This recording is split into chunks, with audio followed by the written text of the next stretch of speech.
Borussia Dortmund, the German team that was this close of dethroning Bayern for this season's Bundesliga, but at the last possible game, they bottled it. We're going to be going through what is exactly happening, what is going on with this Borussia Dortmund team, why are they not able to dethrone Bayern Munich in the Bundesliga. Yo, what is going on, my YouTube people? 2099 back here with another video. In today's video, we're going to be exploring the world of Borussia Dortmund and really trying to hack onto why they cannot really dethrone Bayern Munich. At least this season anyways, it was seemingly impossible for them to do so. It seems like they were very close to doing so, but they just weren't able to at the end. If you guys are new to my channel, please make sure to like the video and subscribe. It helps a ton. If you guys want to join my other socials, my Discord, Twitter, TikTok, Instagram, all those links will be down in the description for you guys to check out as well. Alright, let's get started. So the first sort of phase of this video that I want to talk about is the players that they bought at the beginning of the season. They bought a ridiculous amount of players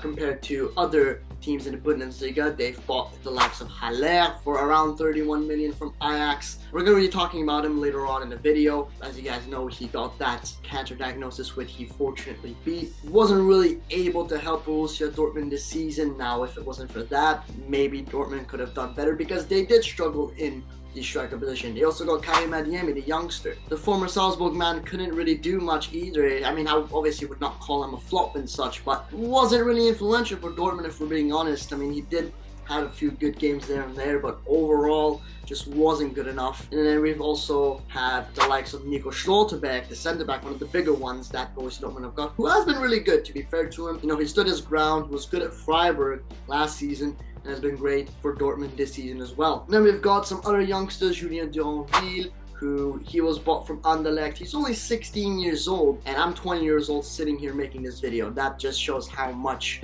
of a young talent this guy is if he's playing for Dortmund at 16. Again, hasn't had enough minutes. You can't really judge him as a player, but nevertheless, one of the players that they also got. You got another striker, Anthony Modeste, which again, he was, he wasn't really that great. They got other players like Julian Ryerson, the fullback, bought from Berlin. He was also pretty decent as well. I was actually quite shocked at how low of a value he was. I think he was only around 5-6 million. I'm not entirely sure, but he was very cheap and he's very solid. He's a solid fullback. Then we've got Niklas Süle, the former Bayern man, who joined the Borussia Dortmund on a free transfer. In general, these players are a huge upgrade to what they had to the season before that, right? But you know, Niklas Süle, again, is a type of player who had good games there and there, wasn't as effective as Nico Schlotterbeck.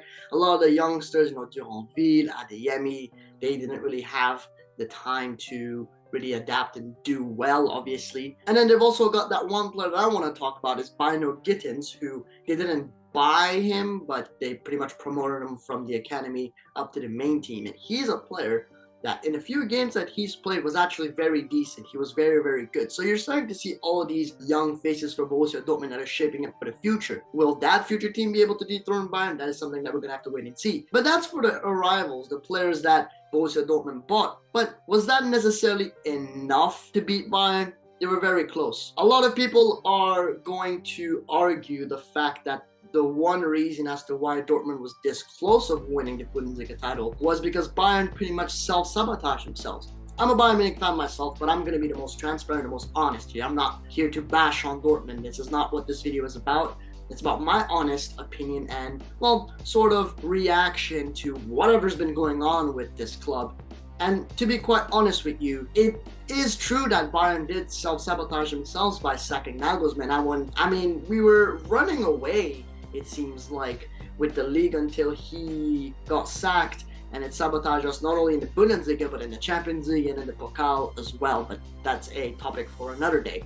But I will say this, Tuchel's first game was against Borussia Dortmund. This was Dortmund's huge chance of impressing and doing well. And in the first few minutes of the game, we all saw that goal shot by Upamecano, but you're going to be looking at Gregor Kobel, the keeper, who just did a huge mistake. But we won that game.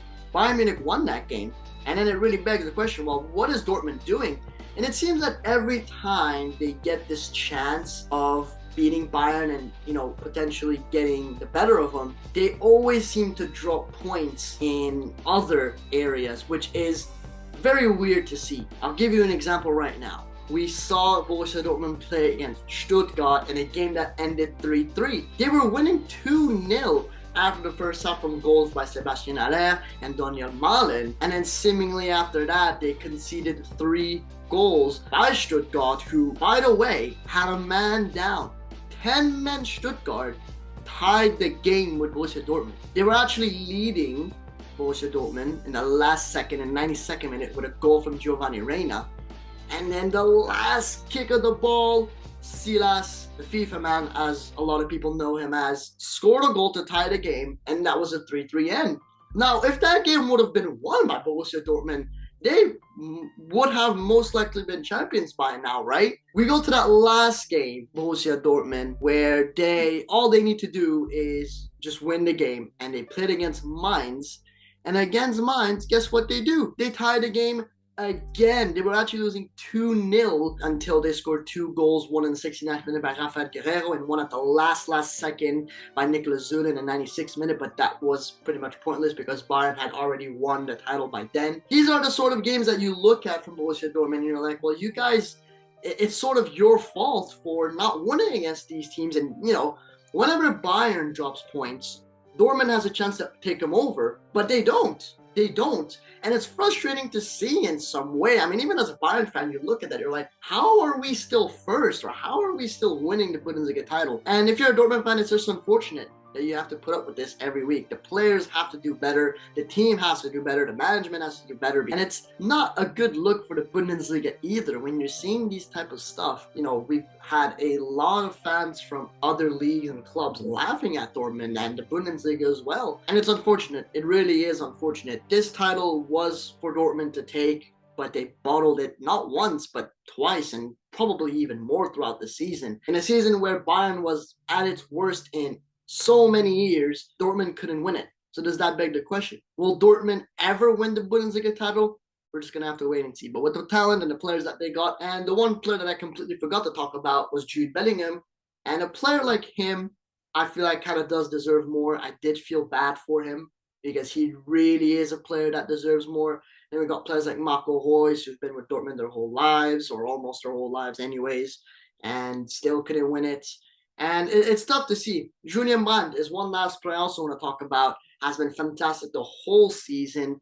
And you just see these players and you tell yourself, they don't really deserve to have that sort of fate. They deserve something out of the season. And they're coming out with absolutely nothing. So that's it. That's the question of, well, what is going on with Dortmund? What is happening to them? This is it. Will they ever be able to win a Bundesliga title from now on? Or will Bayern continue their dominance? We're just going to have to wait and see. If you guys are new to the channel, please make sure to like, subscribe. All my links, social links, are down in the description for you guys to look out for. And that's it for me. Thank you guys so much for watching. I'll see you guys the next time. Peace.